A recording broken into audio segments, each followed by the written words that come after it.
সর্বকালের সেরা ফুটবলার কে? এই প্রশ্নটি এখন চারিদিকে ঘুরপাক খাচ্ছে। সকলের মনে একটি প্রশ্ন।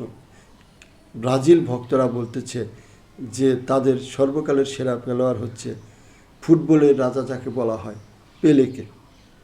অন্যদিকে যাকে হ্যান্ডস অফ গড বলা হয়, যে ঈশ্বরের হাত দিয়ে যিনি গোল করেছিলেন, সেই দিয়াগো ম্যারাডোনা। আর বর্তমানে তো আসলে যার কথা আমরা দেখেছি, বিশেষ করে বর্তমানে লিওনেল মেসি, তাকে কিন্তু এখন ম্যারাডোনা পেলের সাথে তুলনা করা হচ্ছে।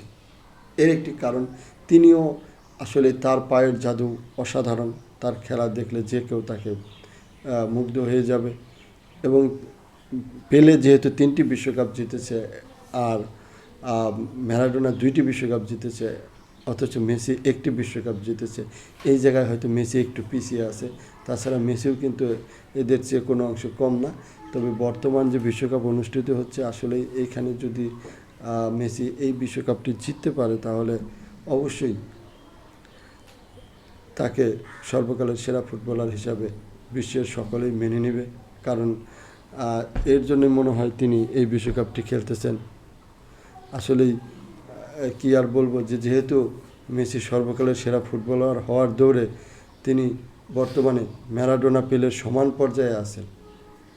যদি তিনি শুধু এই বিশ্বকাপটি জিততে পারেন, তাহলে অবশ্যই তিনি পেলে ম্যারাডোনাকে ছাড়িয়ে তিনি বিশ্বের সকলের কাছে সর্বকালের সেরা খেলোয়াড় হিসেবে স্বীকৃতি পাবেন। এবং এটা আমরা দেখার প্রত্যাশায় জানিয়ে আজকের ভিডিওটি এখানে শেষ করছি। সকলেই ভালো থাকবেন। ধন্যবাদ।